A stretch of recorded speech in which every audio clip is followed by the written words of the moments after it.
গদগদ স্বরে স্ত্রীকে ডেকে বাসুদেববাবু বললেন, স্বর্ণকে মনে আছে মিতা? আমার কাছে পড়তো। ও এখন এডিএম হয়ে গেছে।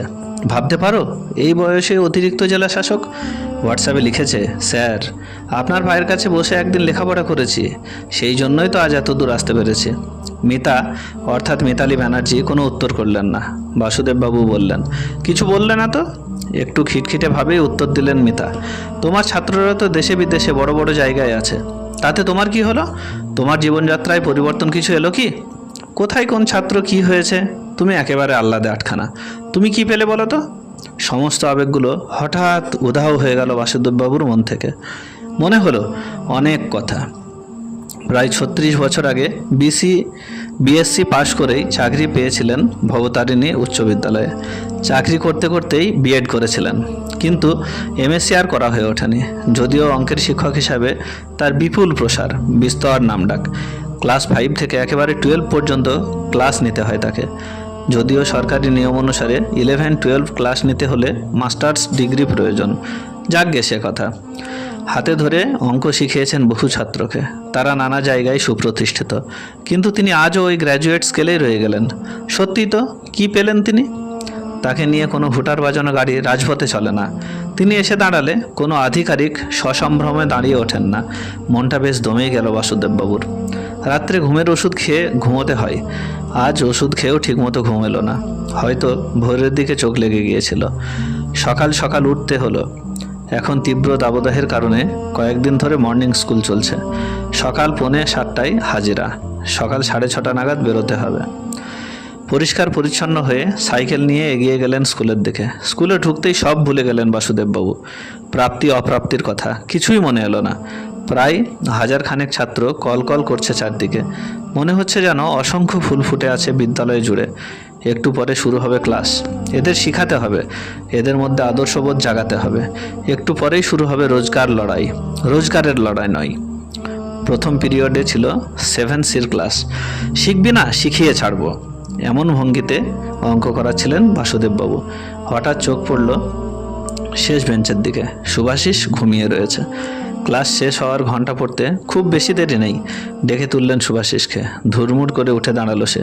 বাসুদেববাবু বললেন, ঘুমাচ্ছিস কেন? রাত্রে ঘুমাসনি? খুব ভয় ভয় করে ছেলেটি বলল, না স্যার। কেন? বাবার খুব জ্বর এসেছিল। সারা রাত মা বাবার মাথায় জলপট্টি দিচ্ছিল, আর আমি পাশে চুপ করে বসেছিলাম। মা বারবার বলল, যা গিয়ে শুয়ে পড়, কিন্তু বাবাকে ছেড়ে শুতে যেতে ইচ্ছা করছিল না। ভোরের দিকে বাবার জ্বরটা নামলো। একটু পরে আমি স্কুলে চলে গেলাম। সারা রাত ঘুমাইনি, তাই তো ঘুমিয়ে পড়েছিলাম।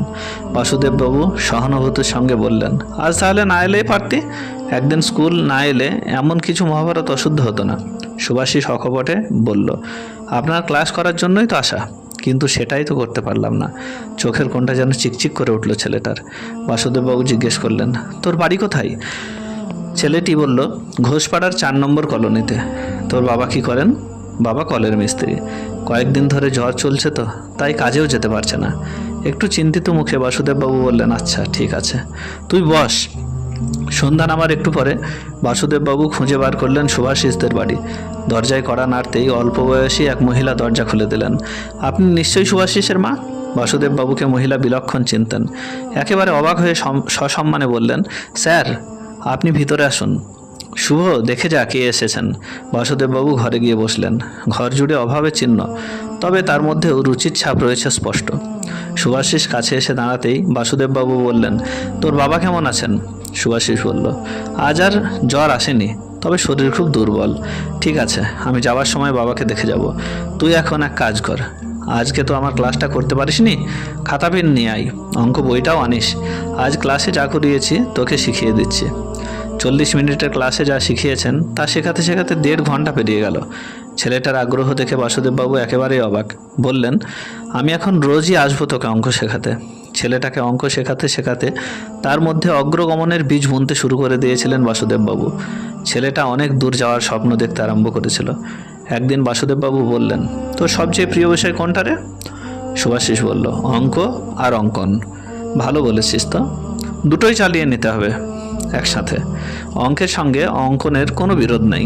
বেশ চলছিল লেখাপড়া, বেশ চলছিল অঙ্ক শেখানো। হঠাৎ আগস্ট মাসের মাঝামাঝি গুরুতর অসুস্থ হয়ে পড়ল শুভাশিস।